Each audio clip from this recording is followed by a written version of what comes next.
It's Frank Tyson, his attorney Joe Tacopina. Thank you both for being here very much. Thank you. Let's start with your meeting the accuser, what you know about John Doe. When did you meet him? Several years ago, about maybe 4 years ago I met him. Okay. And one thing I'm very upset about is this one person has an alias named John Doe. Why don't they say his name? Why is it always Michael Jackson's name in the media having to get distorted? I mean, that's a big debate. The Kobe Bryant case, you're talking about the female accuser. There have actually been some newspapers in places that print the names. So the name has been out there on occasion. But you're right. It's a bit of a double standard. It's a problem because subconsciously you watch the media day in and day out. You're hearing Michael Jackson this, Michael Jackson that. What about this family? Who they're really the problem. Okay, given that, let's go forward on that, because certainly that's the defense in this case. And they have been portrayed very effectively, some might say, by Tom Mesereau, as grifters. That this is a con job, they're in there to get Michael, they want money. What is it about the accuser that leads you to believe he could pull that off? The accuser? Yeah. It's more the accuser's mother. Of course, he's got to testify. You know, he's got to keep up the sham if it is one. But they have a constant history of manipulating the truth. It is a proven fact. It's nothing. The kid even admitted it, that the mother told the kids what to say and what not to say. It's a proven fact. Talking about the J.C. Penney's case. The J.C. Penney's case. Yeah. And if I could just jump in, from a legal standpoint, I was in the courtroom the day the paralegal testified from the law firm that represented the accuser's family, and in that J.C. Penney litigation, and that was a witness who didn't come to the courtroom with an axe to grind, didn't come with a cross to bear, didn't know Michael Jackson, didn't know the accuser, didn't know any, wasn't really with a bias or a motive, didn't have a lawsuit. Came there and said three things that were so poignant and telling, and really I think summed up the defense. One, the mother admitted to her that she'd hurted herself under oath and had a propensity to do so in litigation. Two, she fabricated evidence in that J.C. Penney litigation, the pictures and the photographs and so on and so forth. And three, and most importantly, and this was the part that I think is relevant to the question you asked Frank, she admitted that she coached her children to lie under oath to get the story straight. According to the paralegal, quite frankly, was unimpeached, which is not impeached because she didn't have a bias. She didn't have a reason to make that up. And if that's believed by this jury, it's going to be a tough one for them to overcome, I think, the prosecution. All right, let me get back to the question, because the mother, even the state gets up and argues she couldn't string two sentences together. She was off in various fields of play. But the kid, if they believe the kid, he's going to get convicted of molestation. The kid is lying. But what is it about the kid that convinces you he's lying? What about it? Yeah. I know him. I know his family. I know the whole situation. I was there, hands-on. I saw this as a mother who had very much control over her kids. And let me tell you something about this kid in particular. This is not a kid who you can push around, manipulate. He's a tough kid. He is absolutely a kid from the street. And I've always said this. Anyone pushes him, touches him, in any inappropriate way especially, he's be the first one to knock the person out or to separate himself from the situation, because he is not like that, this kid. Okay, then why do you think he'd be sleeping in bed with Michael? Why? Yeah. I mean, tough kids don't want to be looked at as homosexual. They don't. Let me tell you something. I was there. This family, Michael, has never, ever invited anybody into his room to sleep. Never. He never said, hey, come in my room tonight, sleep with me. He's not like that. He's never said that. But if they ask, he's okay. Now, is that it? In this situation, they asked, can we stay with you? Can we stay with you? The first night they wanted to stay, Michael pulls me aside and says, Frank, I don't trust this mother. If they're staying in this room, you have to stay in this room with me. And like I said, they slept in the bed. Michael slept on the floor here, and I slept on the floor here. What about the other nights?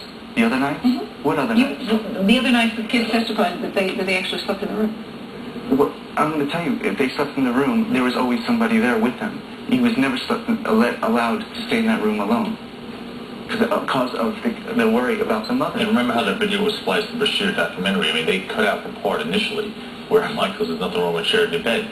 And the next sentence was, he would sleep in the bed and I would sleep on the floor. I mean, I think that's been consistent. Yeah, but wait, we can debate that, but you know, hold on, let me throw this out there. We know that he slept in the bed with Jory Chandler. We know that he shared a bed with Brent Barnes, according to Brent's sister, 365 days in a row. So this is not, gee, one time somebody on the floor and somebody in the Can I say something? Sure.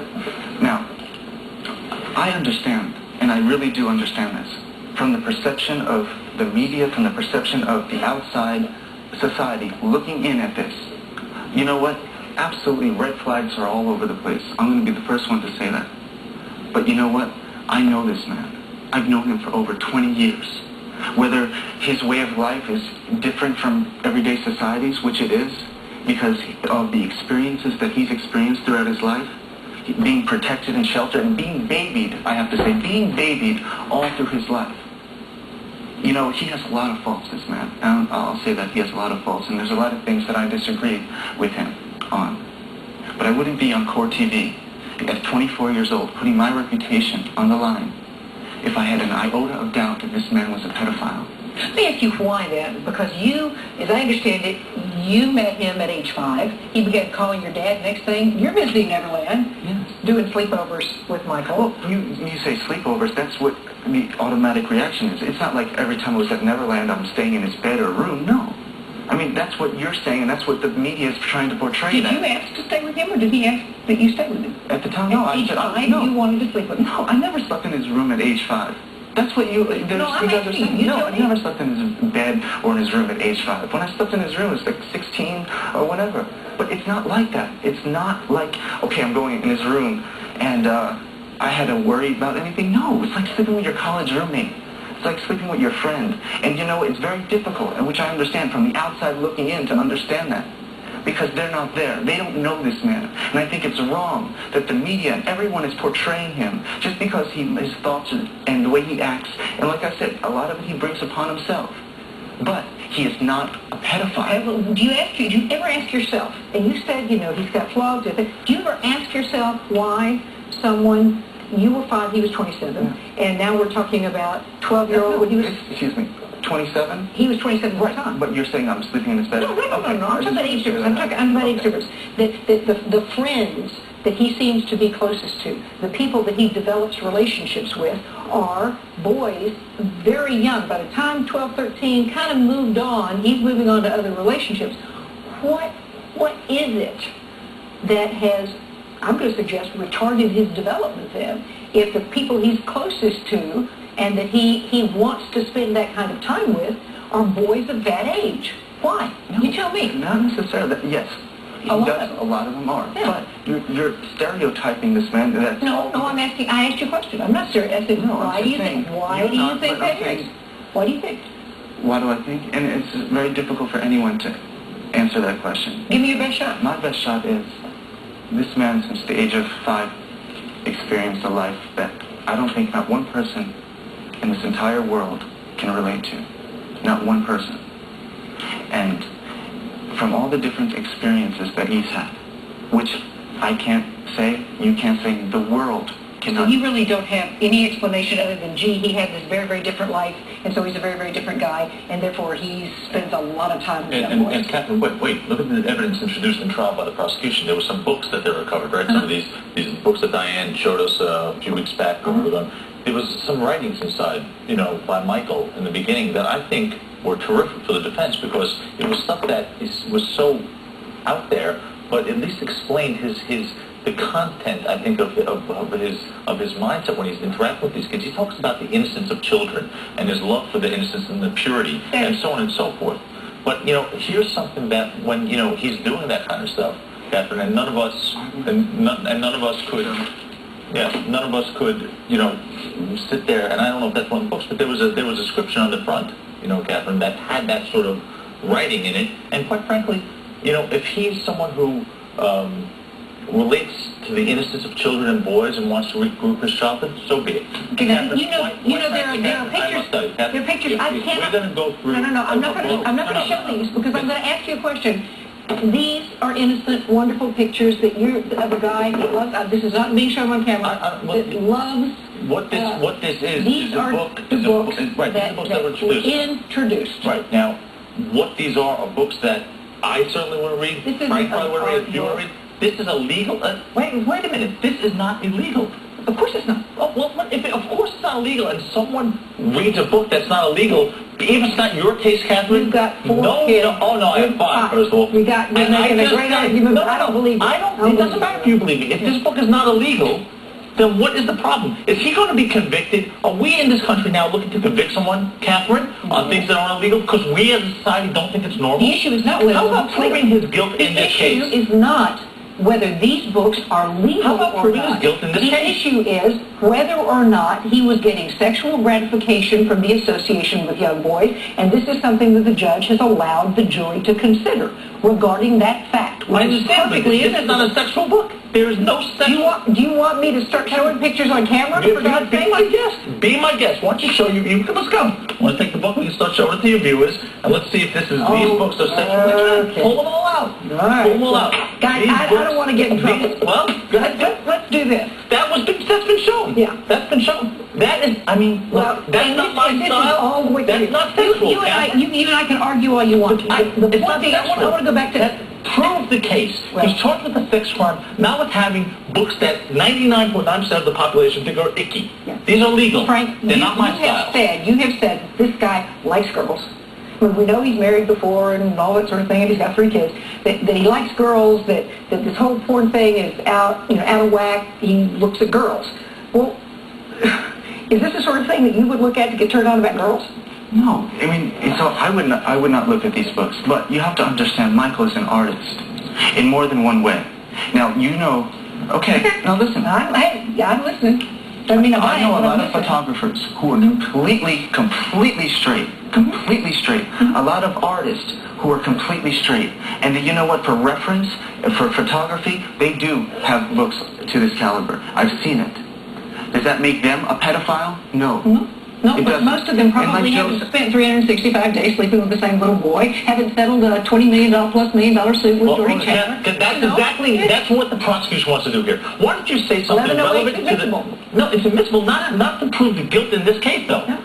Why don't you say something regarding the evidence of what he's charged with in this case? So far, you've done what, quite frankly, is the prosecution's strongest argument in this case. I'm playing a devil's advocate. I know you are. I'm good with that. I love that sort of thing. But let me just tell you, you're falling into the trap, and this is what the prosecution wants the jury to do. They want the jury to look at these books that are not illegal, are not sexual in nature. Well, I disagree with that. Okay, they're certainly not illegal, and quite frankly, if they were photographs of minors in sexual poses, they would be illegal. They are very I was erotic. a sex crimes They're prosecutor, very erotic. but they're not illegal and they're not sexual. I agree they're not illegal. Okay, so they're not illegal. He possesses them. Okay. That coupled with some allegations of 5 incidents that 3 of the boys came in and said it never happened. And by the way, the prosecution never even asked me if it happened. 1, the boy didn't even show up into court. And the other one, he came in and told sort of a different story. That's how we convict him of what he's charged with here. That's the problem with the way the evidence went in. That's why I think Michael, God forbid he gets convicted, will have an appeal. But the bottom line is prove the case here. No one, you haven't said a word about the accuser's allegations. How about this one? Oh, no, I did. I did say the credibility of the case rests on the credibility of the accuser. But this is the defense's main problem. It's not the evidence in this case or the allegations charged with. It's the other stuff. What was your reaction? The weird factor. What was your reaction to the rebuttal video? Because to me, they did save their biggest punch for last. The 12-year-old with the cops, hesitant, head down, mumbling, stammering, please don't tell my mother. That's pretty powerful stuff. It is, but, if that were a normal 12-year-old, I'd say, so you think this is an Oscar winner? I'd say end of the case. Hey, listen, all I know is there's a boy who made that video who has told at least a couple different stories. In the grand jury, if you read that grand jury testimony, he was like doing the stand-up comedy routine a little bit with the prosecutor. I mean, most kids who are young boys who have been molested don't find humor in it, and maybe that's his out. I know there's a comedian school. He's a couple years old. But how about this, Captain? How about the fact that for this to have happened, and this, by the way, is a boy who, according to independent witnesses, was coached to perjure himself in a litigation 2 years earlier. But if this were truly to happen, here's how it had to go down. The Bashir documentary airs, and the world blows up around Michael Jackson, right? The atomic bomb system. You have talked about the Jackson. Well, it's tough, but we got to keep putting it in because it's a relevant fact here. The world of Michael Jackson explodes. The Jackson camp goes into protective mode. They're scrambling. They think this is horrible. The police are investigating. LAPD, Child Welfare, starts doing an investigation. The eyes of the world are on this investigation. And it's only for the first time after that brouhaha is created that Michael Jackson decides now would be a really good time to begin sexually molesting this boy. That's a common sense argument that sort of, I just don't think it's easy to get over. Okay, one question that we have to break. Why then do you think that Michael continued to have the family over and continued to spend time with the accuser after, quote, everything broke loose? Because Michael has a problem. His problem is he's too good. He does not know how to say no. He's too good. He puts himself in these situations, and this is where his faults are. He trusts the wrong people. He puts himself in situations that he's doing it out of his heart. Or else he wouldn't. I mean, this is a man who, and nobody has to do this, and where he can probably use the money right now. He donated, just on the history tour, $50 million worth of proceeds to children's charities around the world. This is not a man who does all this and creates this if he does not passionate about children and really helping them. You're trying to ruin somebody whose main passion, just because it might not be the priority of everybody in this room or in society, is really helping these children. It's a beautiful argument. No, wait, hold on. It's a beautiful argument if, in fact, you're talking about the children who are receiving the $50 million. This is a kid who has put him in a real box on the Bashir, intentionally or not, the Bashir documentary. This is a family who's wreaking havoc around Neverland. This is a woman who's now got her major, her boyfriend. She doesn't have to live with Michael, and yet everybody's pulling and pulling to keep these people, to keep the art. We'll talk about that on the other side. Don't go away.